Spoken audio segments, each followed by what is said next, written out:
EMI ख़त्म हो गया था। हाँ, लास्ट टॉपिक उसमें म्यूचुअल इंडक्शन पढ़े थे ना।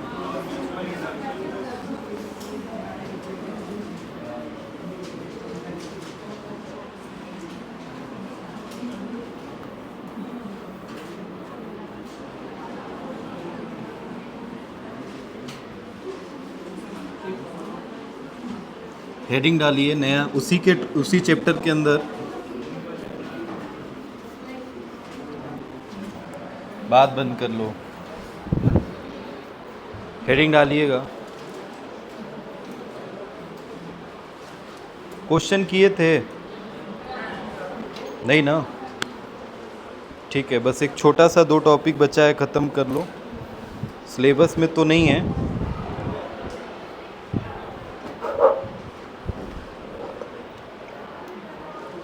ये ऑफिस का फ़ोन है।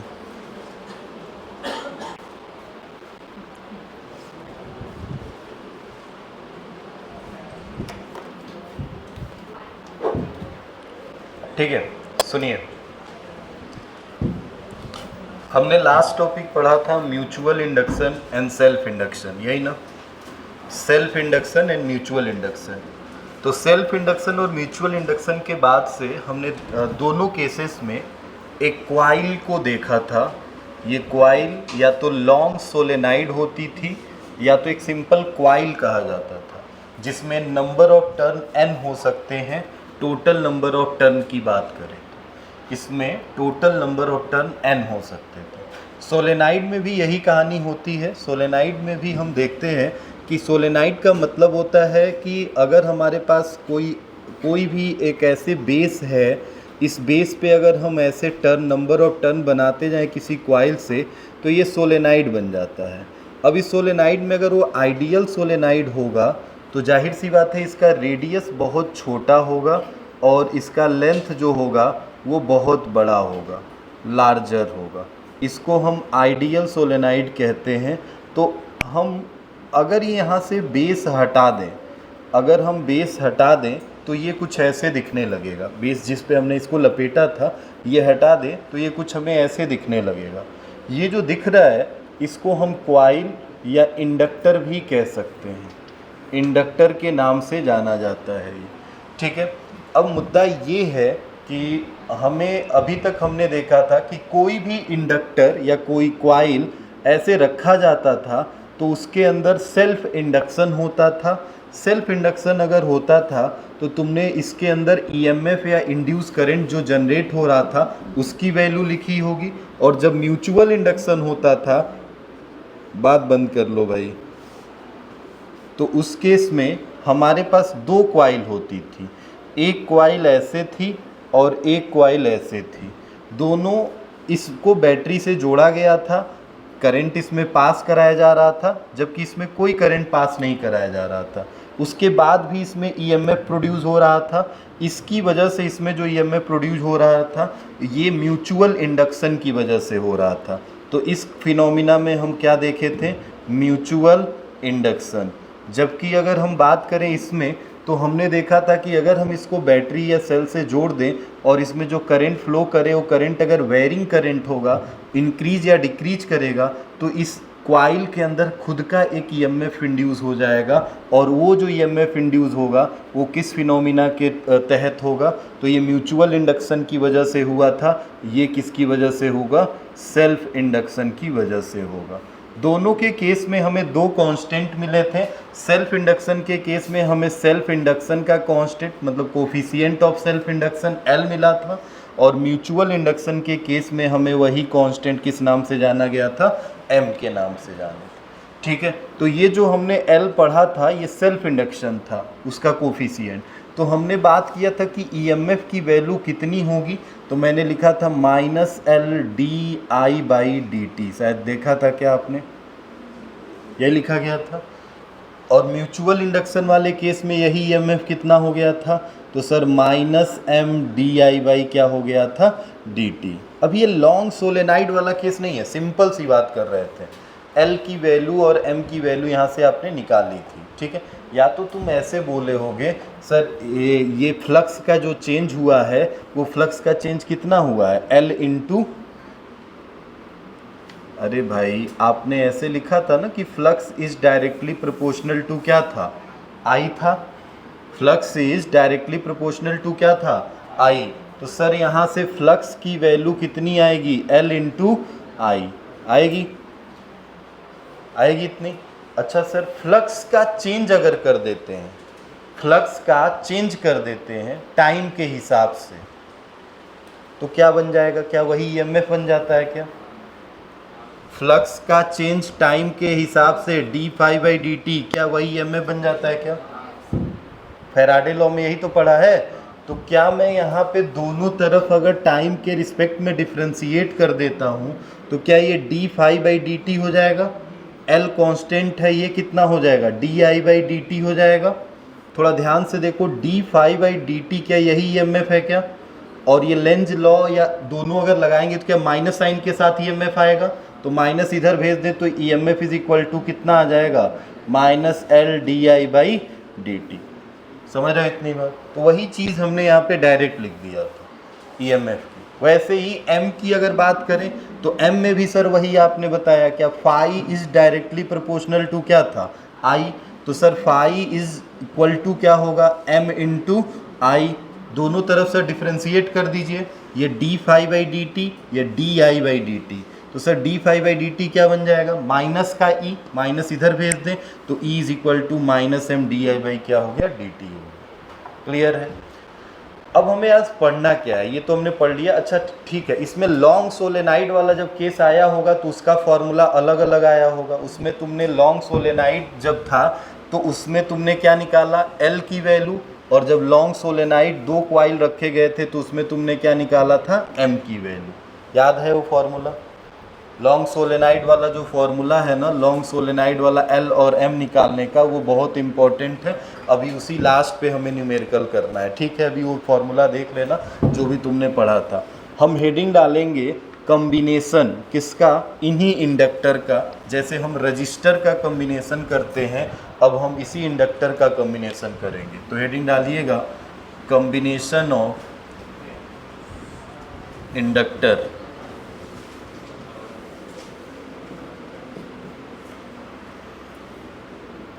बोर्ड में नहीं है ये,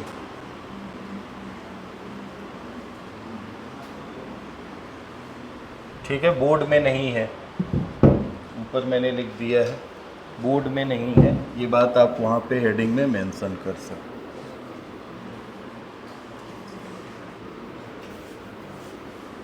पहला इसमें लिखिएगा सीरीज कॉम्बिनेशन, पहला लिखिएगा सीरीज कॉम्बिनेशन, बात नहीं।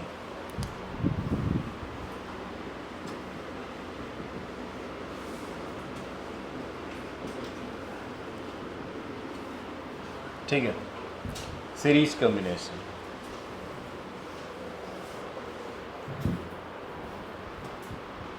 सीरीज कॉम्बिनेशन में भी पता है दो केसेस बनेंगे, तो केस नंबर फर्स्ट लिखिएगा, केस नंबर फर्स्ट। एक लाइन बोलते हैं वही लाइन लिखो, इसमें केस नंबर फर्स्ट में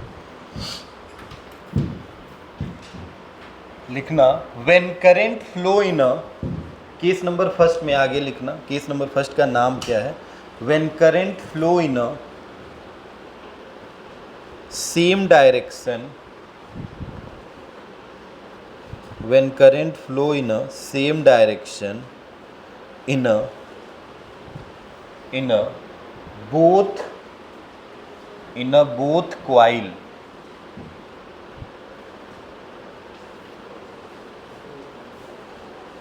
current flow in a same direction in a both coil, दोनों क्वाइल में करंट का सेम फ्लो होना चाहिए। ठीक है, अब कैसे फिगर बनेगा थोड़ा ध्यान से देखिएगा। ये क्वाइल है, बना लेंगे फिगर।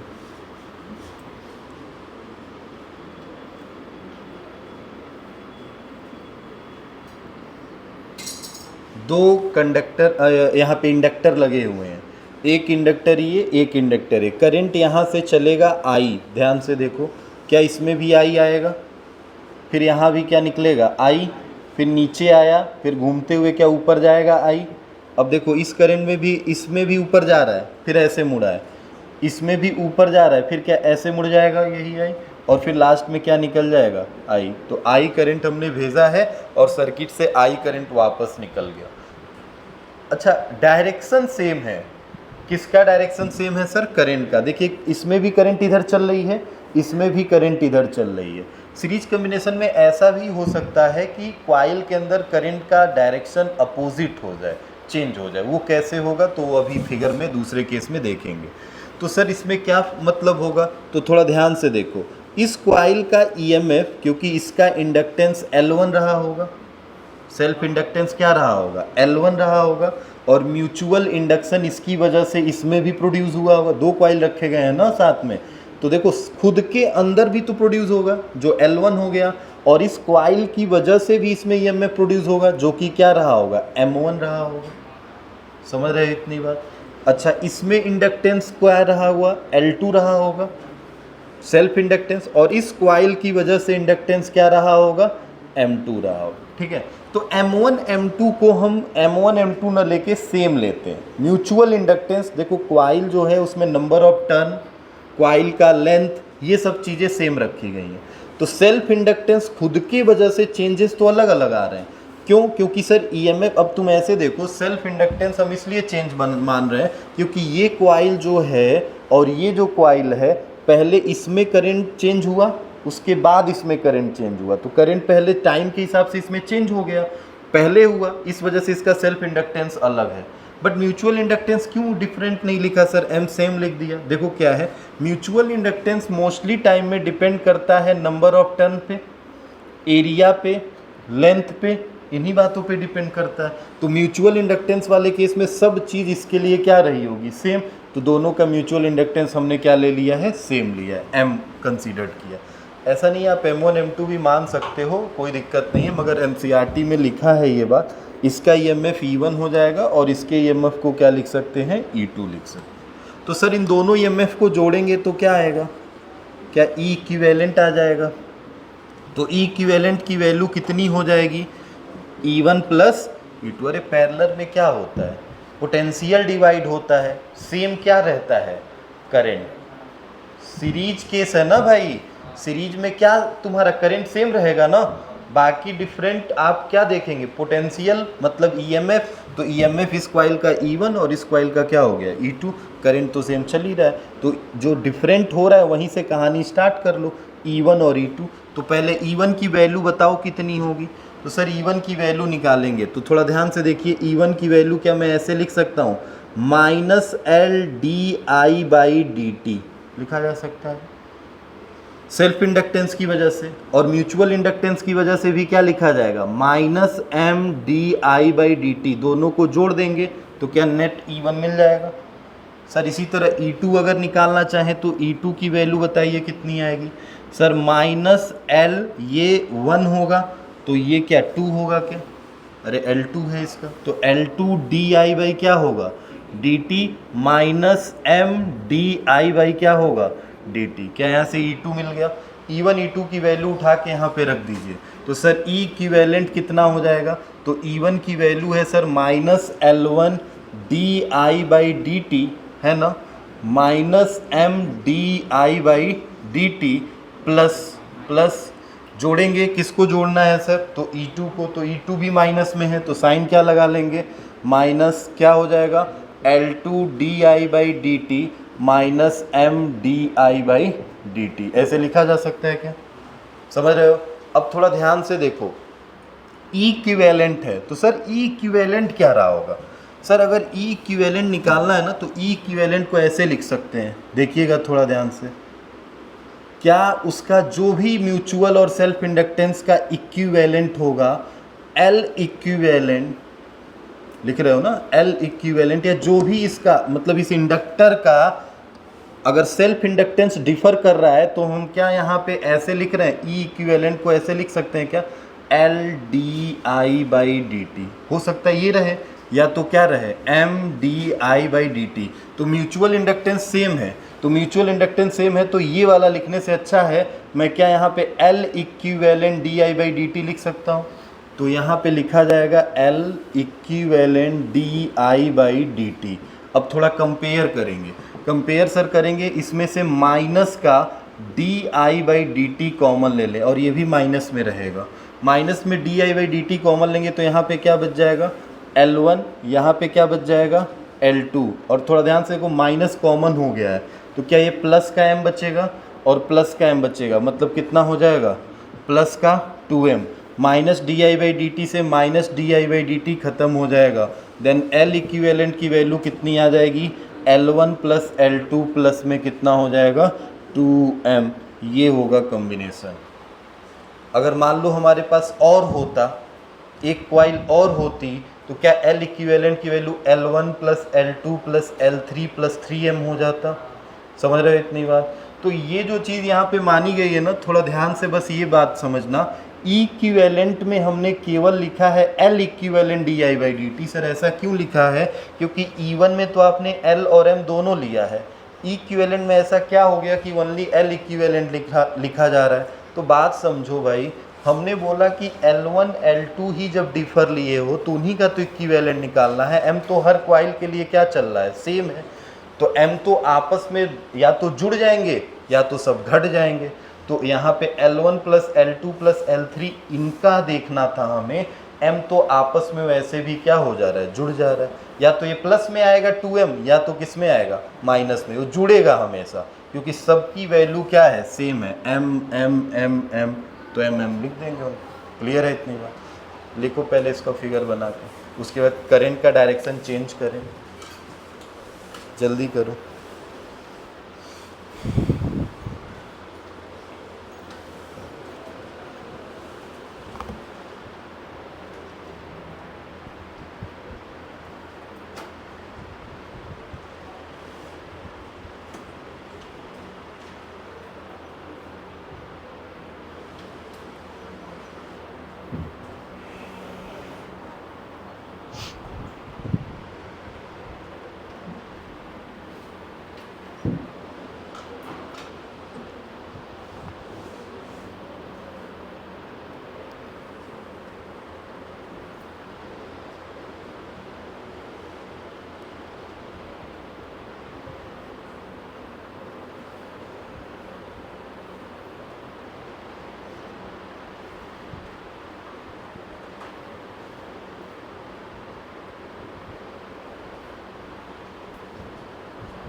हो गया।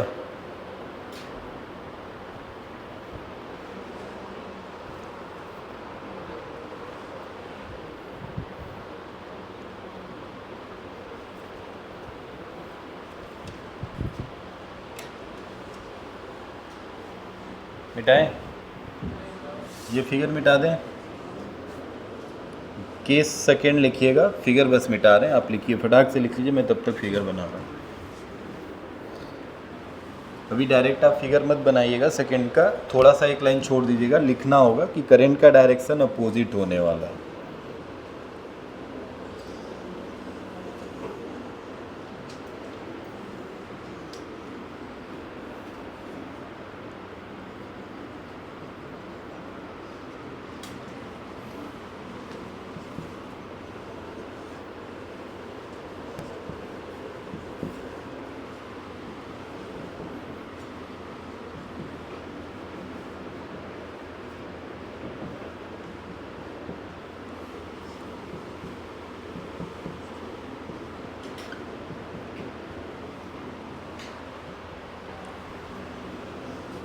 हो गया है तो फिगर बना लीजिए, उसके नीचे लिखिएगा सीरीज कॉम्बिनेशन में केस नंबर 2, और केस 2 में क्या लिखना है, when current flow in a both coil in opposite direction.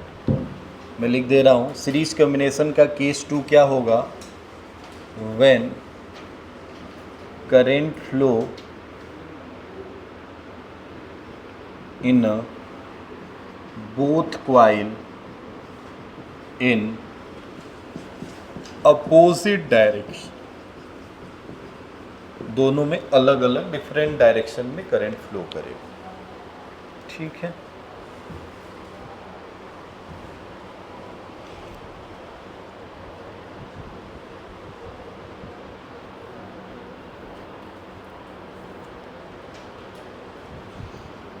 हो गया। अब समझ लो, उसके बाद से देखो,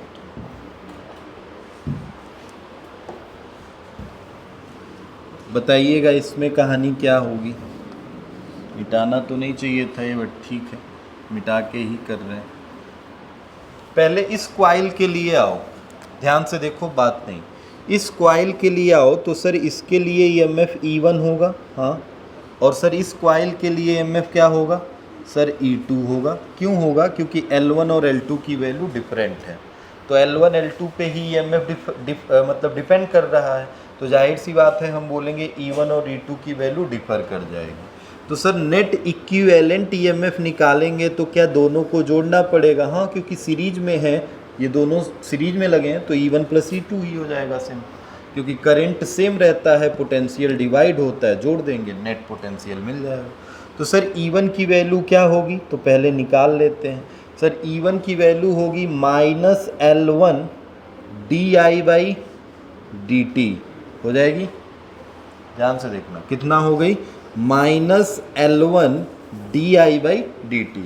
अब देखो एक कॉइल में करंट ऊपर चल रहा है, दिखाई दे रहा होगा, एक कॉइल में करंट चल रहा है, ऐसे देखो ऊपर छोड़ दो, एक करंट में कॉइल चल रहा है राइट साइड में, और एक कॉइल में करंट किधर आ रहा है, लेफ्ट साइड। तो इसकी वजह से इसका म्यूचुअल इंडक्शन माइनस में तो होता है। म्यूचुअल इंडक्शन फॉर्मूला क्या होगा सर ईएमएफ का, -Mdi/dt, क्या यही होता है ना फॉर्मूला, अभी लिखा था ईएमएफ का। बट सर ये बताइए कि ये तब होता है जब करंट का डायरेक्शन दोनों कॉइल में क्या हो, सेम। अभी इसमें करंट इधर आ रहा है, इसमें करंट इधर जा रहा है, तो क्या इसका मतलब ये किस में आने लगेगा, प्लस में। तो बस यहाँ पे क्या लगा देंगे, प्लस dm/ क्या हो जाएगा, dt। इसी तरह अब E2 भी निकाल सकते हो, कितना होगा -L कितना dt, प्लस ये L2 होगा, और M कितना हो जाएगा dt। यहाँ पे L1 है, ये दोनों को जोड़ देंगे तो क्या हमें इक्विवेलेंट ईएमएफ पता चल जाएगा। बस इक्विवेलेंट मिल गया, वही हमें निकालना था। दोनों को जोड़ देंगे तो sir E is equivalent is equal to E1 की वैल्यू कितनी आई है, -L1 di/dt प्लस में M/dt, और सर इसी में हम E2 जोड़ेंगे तो E2 कितना है, -L2 di/dt प्लस में M/dt। बोला करो भाई थोड़ा, क्या कॉमन लिया जाए, माइनस में di/dt कॉमन ले लें तो कितना ब्रैकेट में बचेगा, माइनस कॉमन हो गया है तो माइनस बच जाएगा, L1 यहाँ क्या बचेगा, प्लस का, और इसमें माइनस कॉमन हुआ है तो -m कितना हो जाएगा, -2m, और इसको क्या लिख सकते हो, माइनस का L इक्विवेलेंट di/dt। क्या di/dt से di/dt और माइनस से माइनस कैंसिल हो गया, तो L इक्विवेलेंट की वैल्यू कितनी आएगी, L1 plus L2 minus 2m। बस समझना ये था कि करंट अपोजिट होगा, तो जो +2m होता था वही क्या हो गया है, बस -2m। क्लियर है इतनी बात, बस करंट का डायरेक्शन चेंज होने से ये -2m हो जाएगा। नोट करो और पैरेलल कॉम्बिनेशन लिखते हो, फटाक से नोट करो, सेम वही है, बस करंट का डायरेक्शन चेंज हुआ है, -2m हो गया, पैरेलल कॉम्बिनेशन।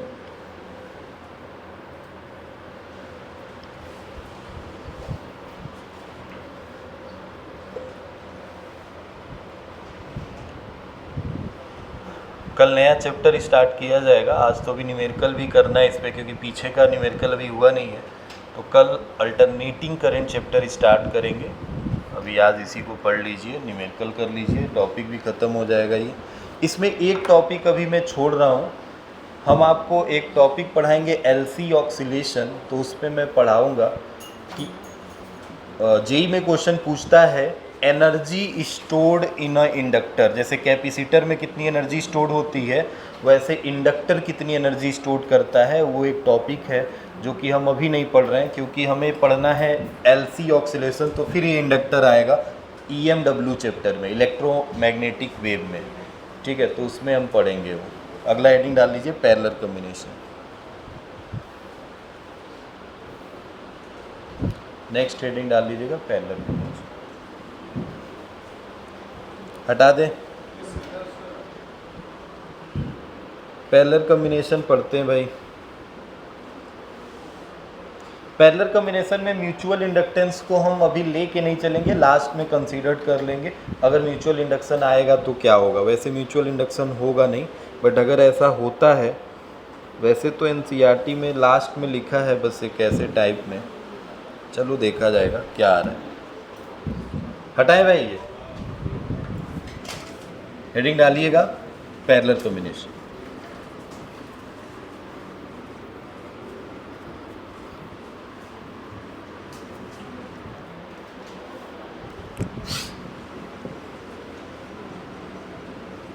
पैरेलल कॉम्बिनेशन में एक केस है, कोई दिक्कत नहीं है, ऐसा नहीं उल्टा सीधा वाला केस इसमें नहीं है।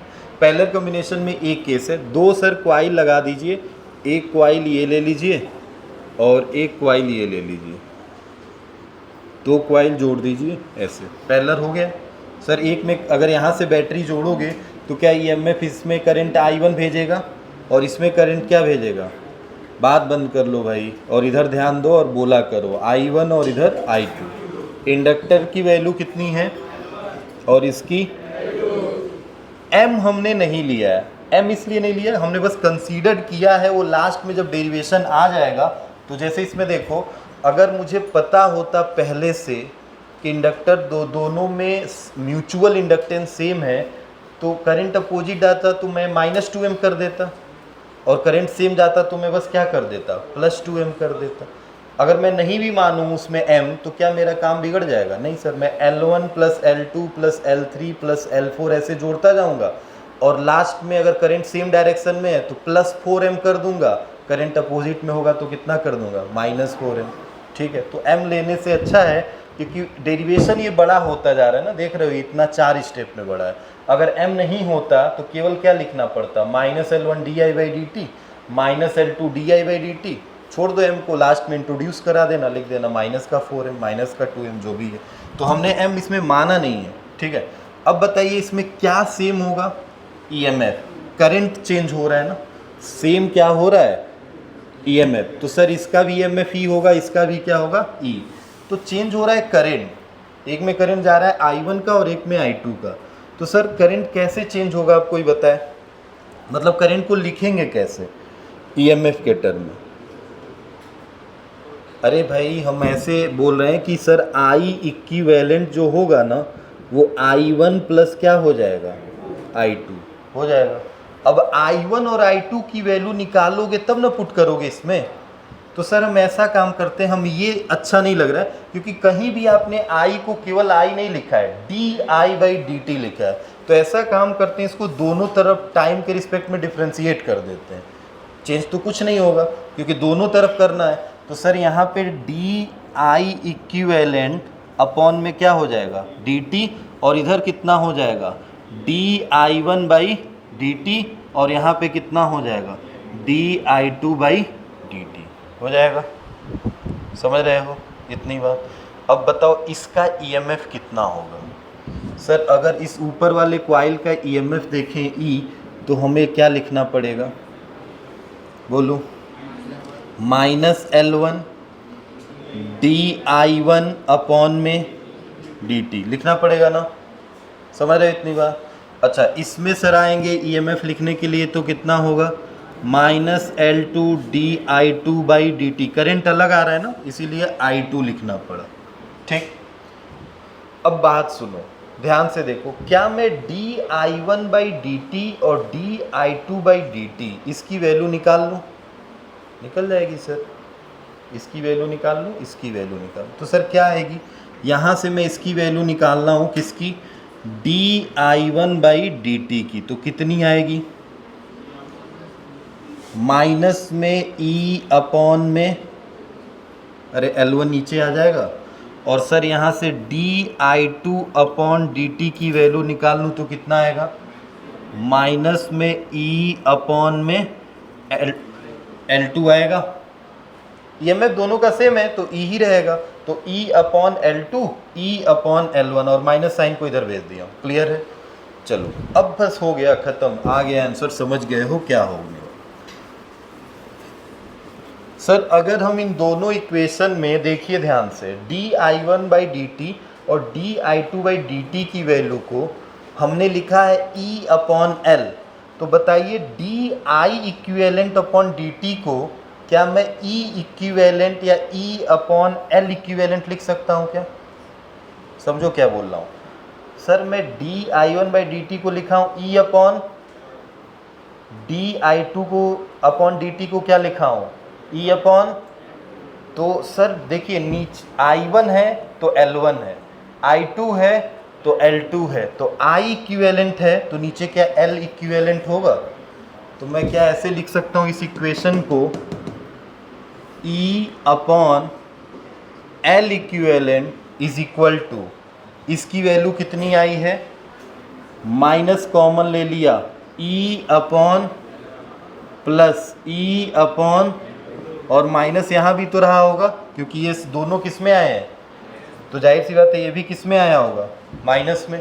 माइनस से माइनस क्या हो गया, E भी कॉमन ले सकते हैं क्या, तो E से E कैंसिल हो जाएगा, देन 1 अपॉन L इक्विवेलेंट कितना आ जाएगा, 1 upon L1 plus 1 upon L2। क्या यही पैरेलल कॉम्बिनेशन में रेजिस्टेंस में भी तो ऐसे ही पढ़े हो, तुम समझ रहे हो।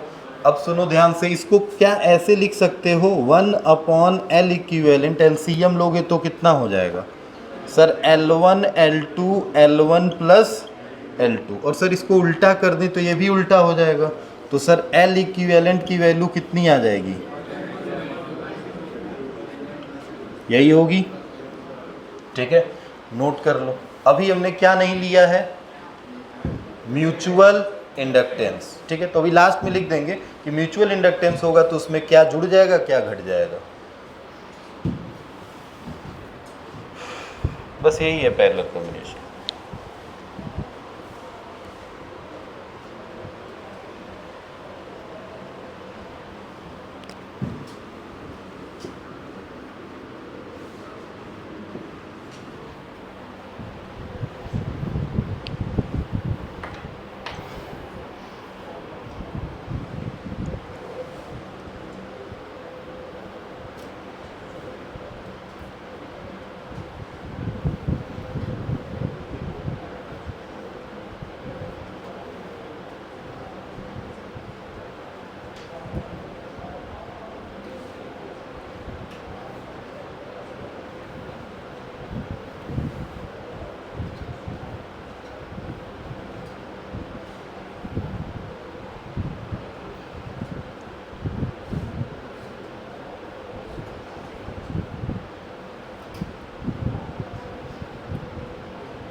हो गया।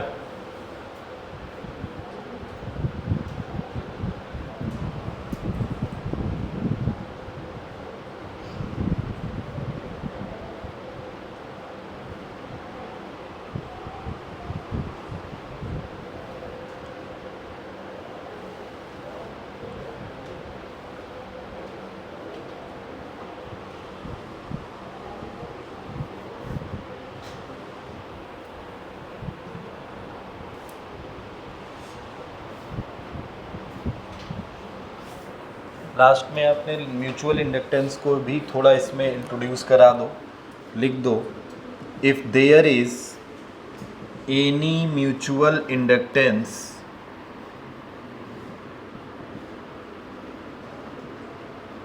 Introduce between coil, then L equivalent is equal to L1 L2 minus M square upon L1 plus L2 plus M।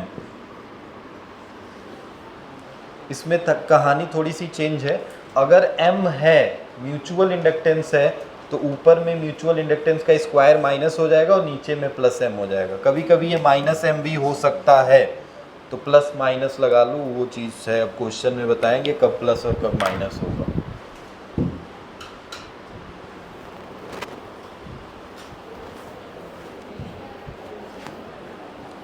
ठीक है, L1 L2 minus M square upon L1 plus L2 plus minus M.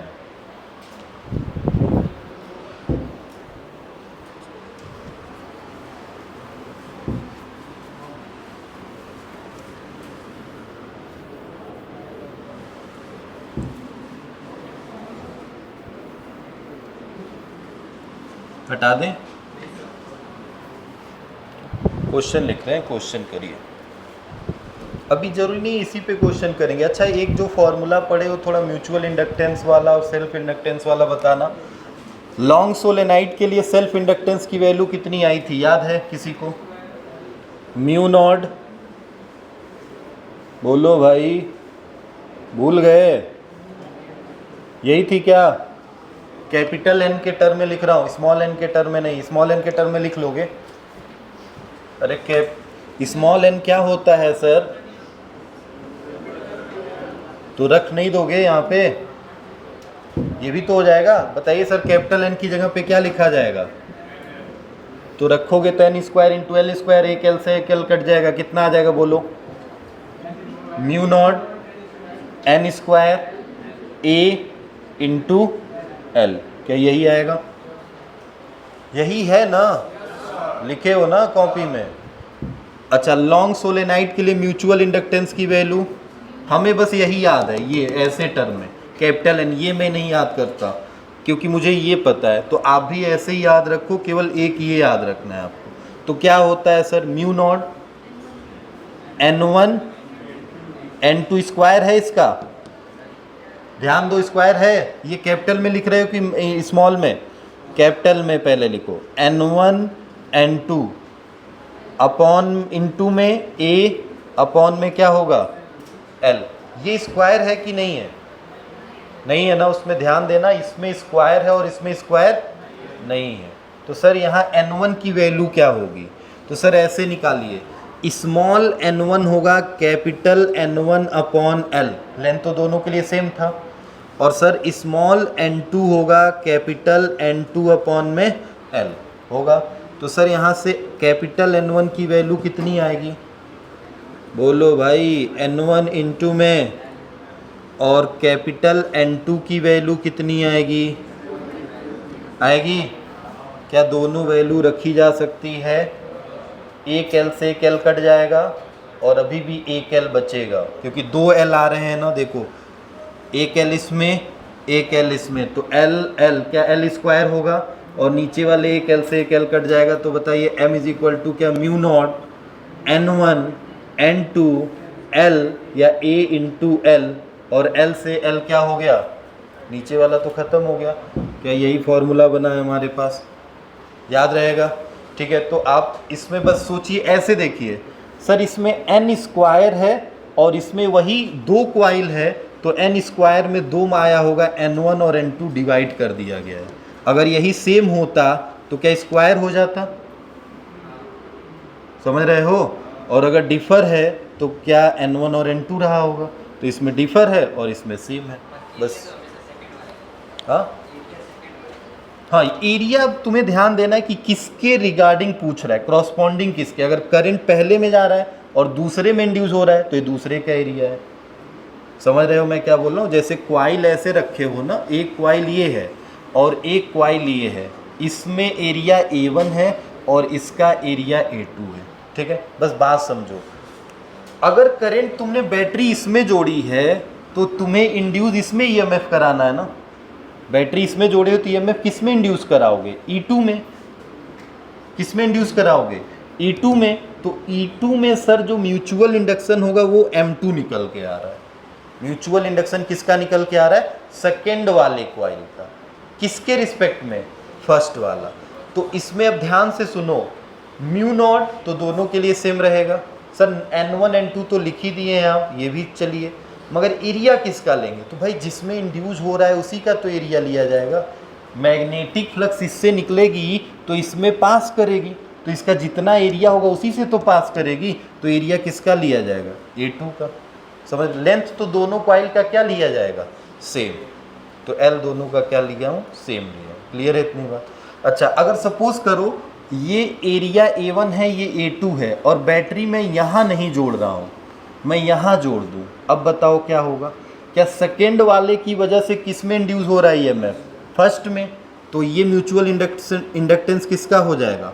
First का, क्योंकि first वाले का आप निकाल रहे हो सेकेंड वाले की वजह से, तो एरिया भी इसी का लेना पड़ेगा। तो A2 की जगह क्या हो जाएगा? A1। तो ये रट के मत बैठो, ये तुम्हें देखना है किसके क्रॉसपॉन्डिंग तुम्हें किस में निकालना है, ठीक है? तो इसको इसीलिए मैंने बस A लिखा है। वहाँ पे मैंने आपको क्वाइल बना के दिखाया था तो A1 A2 लिख के दिखाया था। यहाँ पे मैंने क्वाइल नहीं बनाया है तो बस डायरेक्ट ऐसे लिखा हूँ, उसी के हिसाब से चलिएगा। चलिए आइए क्वेश्चन लिखते हैं।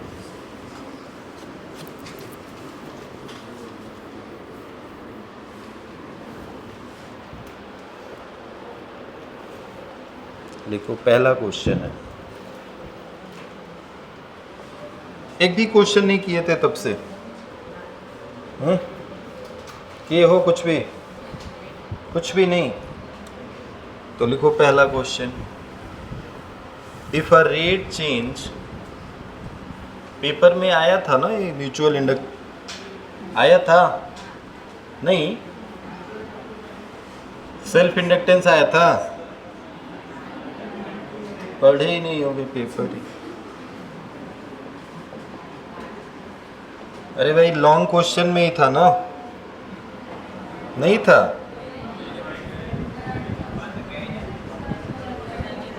वहां तक नहीं पहुंच पाए, कोई बात नहीं।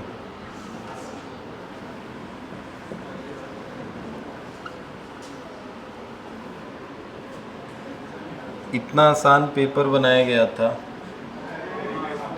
कि एकदम, अभी कुछ नहीं था पेपर, एकदम बेसिक क्वेश्चन दिया था मैं, बेसिक। मगर बेसिक छाट के जितना तुम्हें करने में समय लगा होगा उससे ज़्यादा मुझे बनाने में लगा था, क्योंकि मुझे बार बार वही क्वेश्चन छाटना पड़ रहा था जो तुम्हारे लायक हो। मुझे पता था कि अभी मैं दे दूंगा थोड़ा सा हार्ड तो नहीं हो पाएगा, तो एक चैप्टर में 50 बार क्वेश्चन पढ़ना पड़ रहा था कि एक तो भी देखना है कौन सा बोर्ड के लेवल का है, बोर्ड में आया है।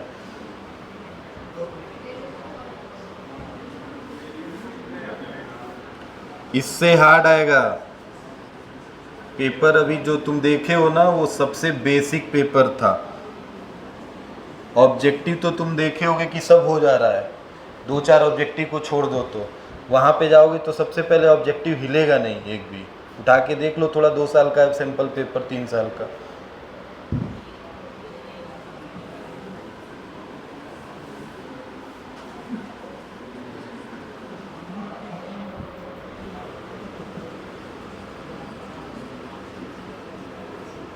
अब इसी हिसाब से एकदम तैयारी कर लो, पेपर कैसे आ रहा है समझ जाओ। और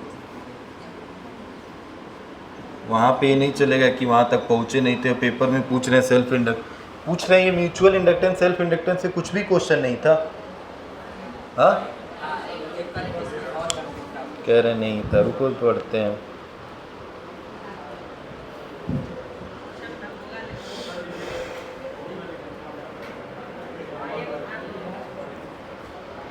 ये वो था,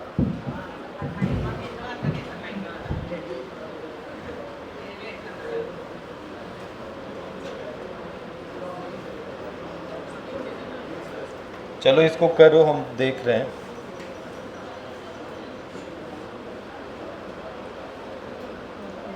सैंतीस वाले क्वेश्चन में फैराडे लॉ था और लेंज लॉ था ना?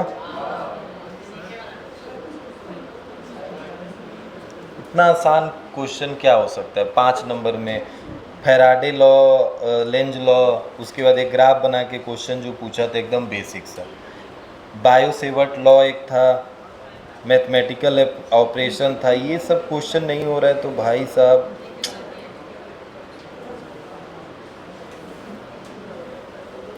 बात बंद कर लो।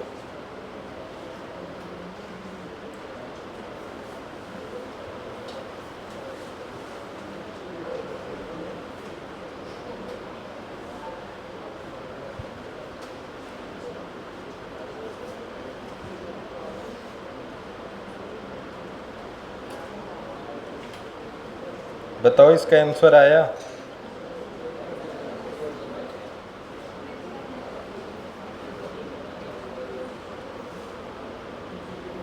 क्वेश्चन का answer, rate of change of current दे रखा है, ईएमएफ इंड्यूस हो रहा है 20 मेगा वोल्ट का, 20 एम भी है, मिली वोल्ट लिखिएगा, 20 मिली वोल्ट का in a solenoid, what is the solenoid, what, कितनी बार लिख दिया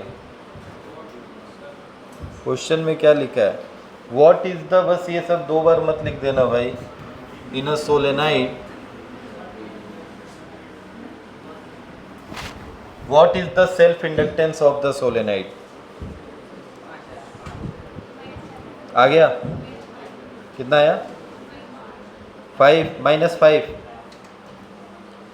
आया भाई। अब बता दो भाई, इतना समय काहे लगा रहे हो। E is equal to minus L D I by क्या होगा, डी टी, यही तो बताया, सेल्फ इंडक्टेंस पूछा है ना। अब इसका केवल मैग्नीट्यूड बताना है तो माइनस साइन हटा दें, केवल मैग्नीट्यूड पूछा, इंडक्टेंस ऑफ द सोलेनाइड कितना, तो उसका मैग्नीट्यूड बताना है। सर ईएमएफ की वैल्यू कितनी गिवन है, 20 मिली वोल्ट है ना, मिली है ना, 10 का पावर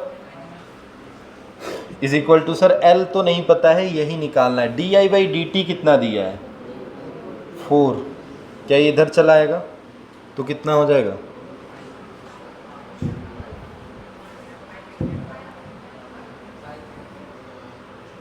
ये 20 MV है, मिली वोल्ट है, तो आंसर में MV वाले केस में आना चाहिए ना। कितना लिखा है,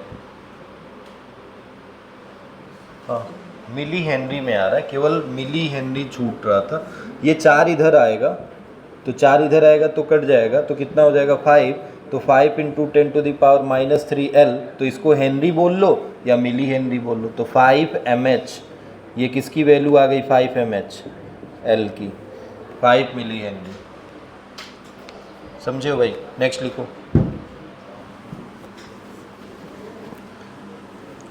एक बैटरी है, लिखिएगा, a battery connected to 6 ohm, question है, लिख रहा हूं यहां पे, a battery connected to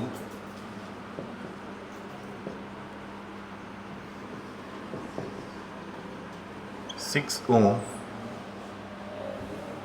10 Henry coil through a switch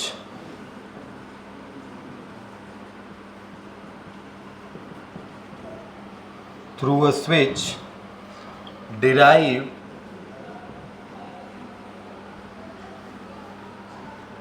a constant current through the circuit, circuit से current, the switch is suddenly opened, answer बताइएगा इसका मुझे, the switch is suddenly open if it take